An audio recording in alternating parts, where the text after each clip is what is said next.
Hello guys, तो कैसे हैं आप लोग।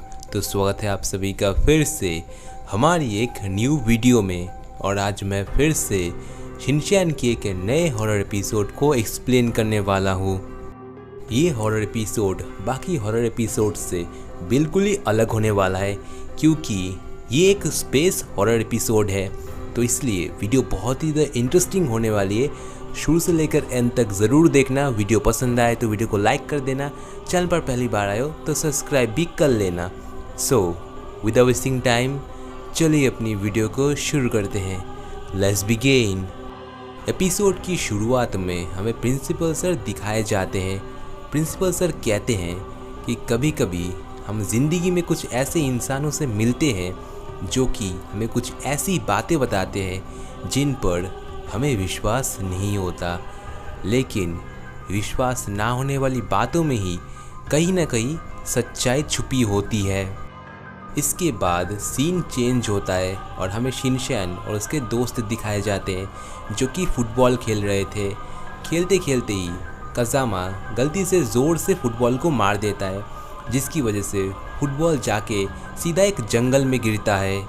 बॉल को ढूंढने के लिए सभी जंगल के अंदर पहुंच जाते हैं और वो जैसे जैसे अंदर जाते हैं उन्हें कई तरह की आवाज़ें सुनाई देती हैं।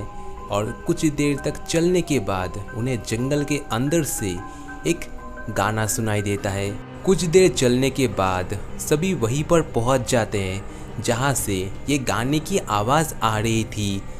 तभी उन्हें अपने सामने एक घर नज़र आता है, जिसे देखकर सभी हैरान हो जाते हैं, क्योंकि इतने घने जंगलों के बीच आखिर कोई घर क्यों बनाएगा। तभी उन्हें अपने सामने एक ओल्ड आंटी नज़र आती है, जिनके हाथों में ही उनका फुटबॉल था। और वो फुटबॉल खेलते खेलते ये कह रही थी कि मैं फुटबॉल कभी भी वापस नहीं करूँगी। शिनचैन और उसके दोस्त उस ओल्ड आंटी से अपना फुटबॉल वापस मांगते हैं, लेकिन वो मना कर देती है और वहाँ से जाने लगती है। और तभी शिनचैन और उसके दोस्त उनसे उनका नाम पूछते हैं, जिसके जवाब में वो कहती है कि मेरा नाम कागुया है।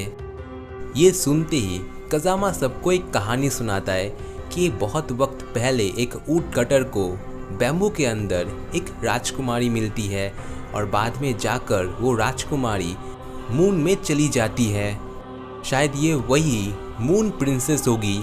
इसके बाद उस ओल्ड आंटी का पीछा करते करते वो सभी उनके घर के अंदर पहुंच जाते हैं, जहां उन्हें स्पेस की कई सारी चीज़ें दिखती है। इसके बाद वो ओल्ड आंटी सभी को चाय पिलाती है और अपने जवानी की कहानी सुनाती है। वो कहती है कि जवानी में वो पृथ्वी में रहती थी, लेकिन बाद में वो चांद पर बस गई, लेकिन बुढ़ापा आते आते उन्हें पृथ्वी में वापस आना पड़ा।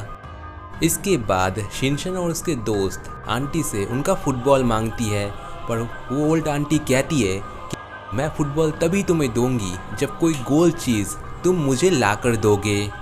सभी को ये ख्याल आता है कि अभी उनके पास कोई भी गोल चीज़ नहीं है, इसलिए सभी अपने घर चले जाते हैं घर से कोई गोल चीज़ लाने। कुछ देर बाद सभी वहीं पर वापस आते हैं।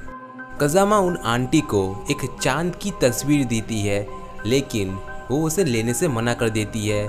इसके बाद वो उस आंटी को 2 गोल गोल कुकीज़ देती है, लेकिन वो उसे लेने से मना कर देती है। अब मसाओ की बारी होती है। मसाओ के घर में जितने भी गोल खिलौने थे वो उन सभी को ले आता है और एक एक करके उस आंटी को देने लगता है, लेकिन वो आंटी किसी भी खिलौने को लेने से मना कर देती है। अब आखिरी बारी होती है शिनचैन की। शिनचैन उस आंटी को एक चांद की बहुत ही खूबसूरत तस्वीर देती है, जिसे देखकर उस आंटी को अपने घर की याद आने लगती है और वो खुशी खुशी इस तस्वीर को ले लेती है और कहती है कि आज शाम हो चुकी है, अगले दिन आकर तुम अपना फुटबॉल ले जा सकते हो। इसके बाद शिनचैन और उसके दोस्त बिना सोचे समझे वहाँ से घर चले जाते हैं और अगले दिन वहीं पर वापस से आते हैं, लेकिन वो आते ही देखते हैं कि अब वहाँ पर कोई भी घर नहीं है।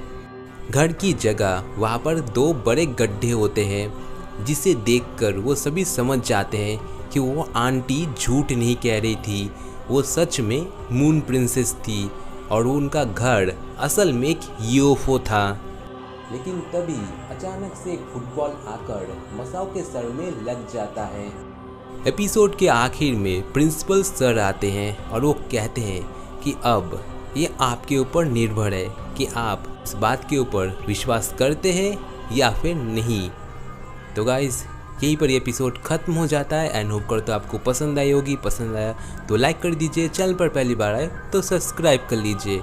सो मिलते हैं किसी नेक्स्ट एंड ऐसी ऑसम वाली वीडियो में। तब तक के लिए नमस्ते, खुदा हाफिज़, सागर प्रणाम।